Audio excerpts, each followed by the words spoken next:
When you were panhandling, you felt it was legitimate what you were doing because of the system?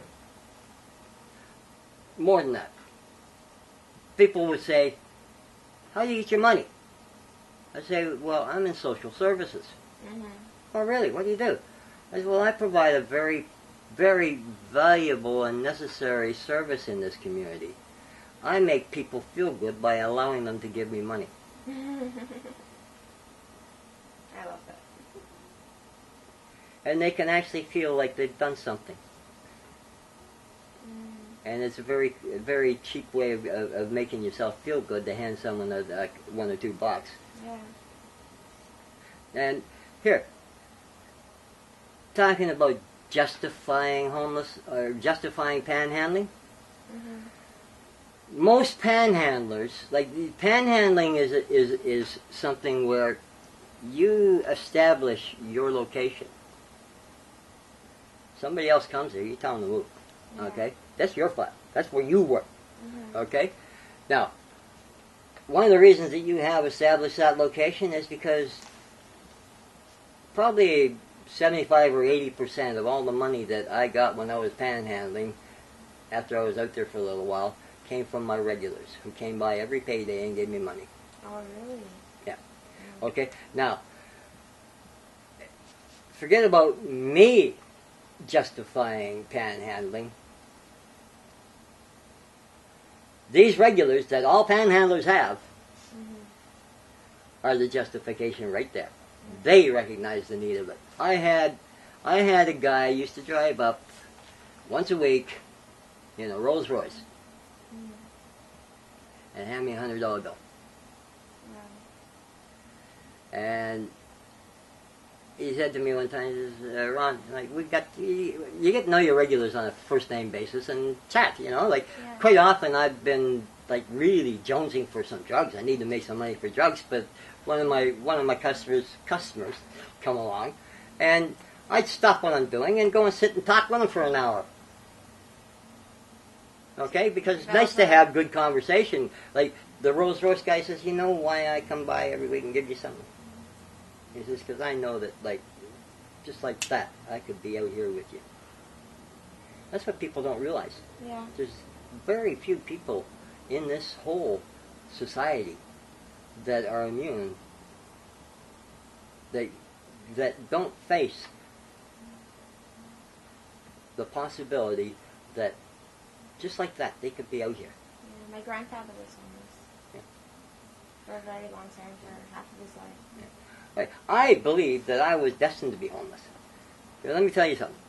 In public school, we lived in Scarborough, just at the edge of Scarborough, but in Scarborough. And this was before they built the Don Valley Parkway. Now, in the Don Valley, there was a whole bunch of shacks. They called them homeless. They called them hobos back then. Homeless people. Mm-hmm. Okay? I used to skip school in public school and hitchhike down into the valley and hang with them all day. Really? Back when I was in grade 4 and 5. Mm-hmm. At that age, I was drawn to homelessness. Mm-hmm. Oh, what drew you to them? I think even at that age, I recognized the freedom. Yeah. I'm pretty sure that was it. Like, not on a conscious level, but I was drawn to it because of the freedom. And I used to do it all the time. I'd skip school at least once a month, spend the day down there with those guys. What did you do? What did you talk about? Just hang there. They'd give me something to eat, and they'd talk, and we'd just be friends, you know? How old were these people? Because you were quite Some of them young, are right? as old as me. Some of them are young guys, teenagers. Like, there's a whole camp of them down there. There was a whole community of homeless hobos down the valley before they built the Don Valley Parkway. Wow. It was a big community.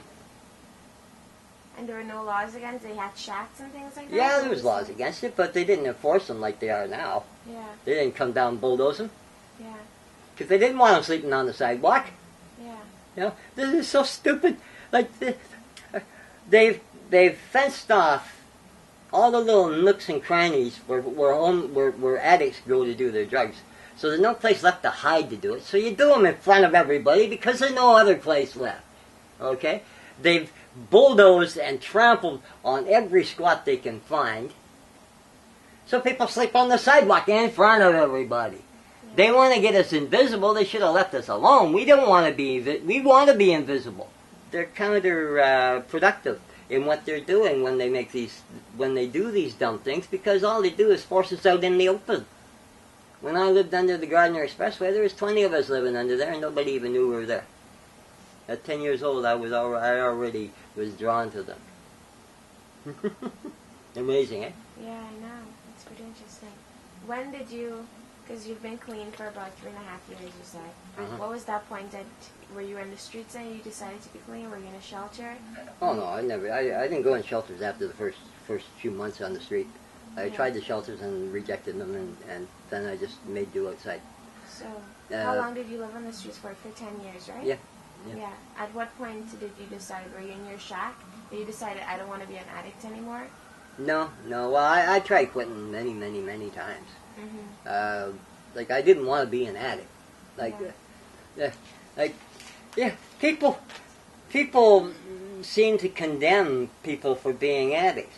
I've never met a person yet who woke up one morning and said, "Geez, wonder what I'll do today." Oh, I know, I'll become an addict. Yeah. It doesn't happen that way.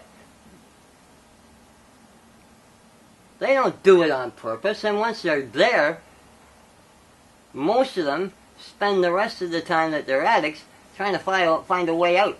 So at what point did you decide? Well, I was like, it was March, and I was like 90 pounds. Yeah.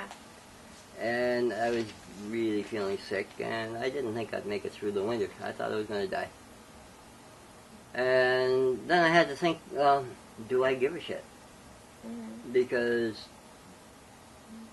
like, you know, you're dying slowly as things go along, but you get to the point where you really don't care.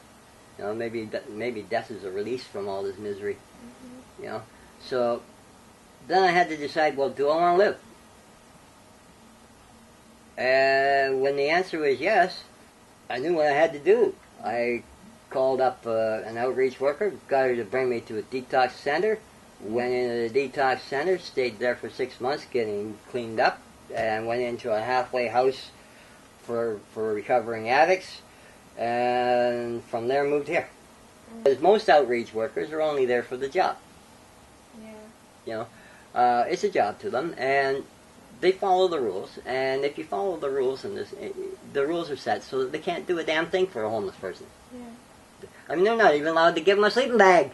The politicians have ordered the outreach workers not to give people anything.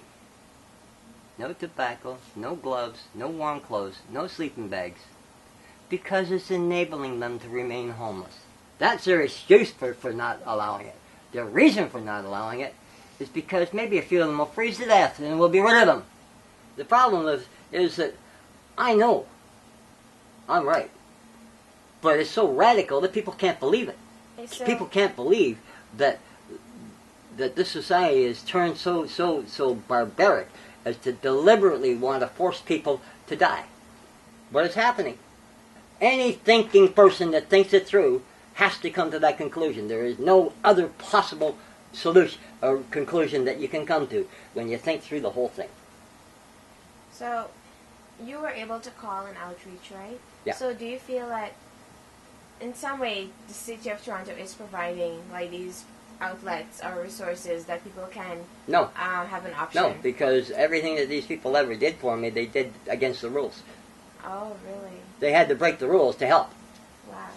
And that's why I said they're the only ones that I met out there that were worth a shit. Because the only way to do any good is to break the rules.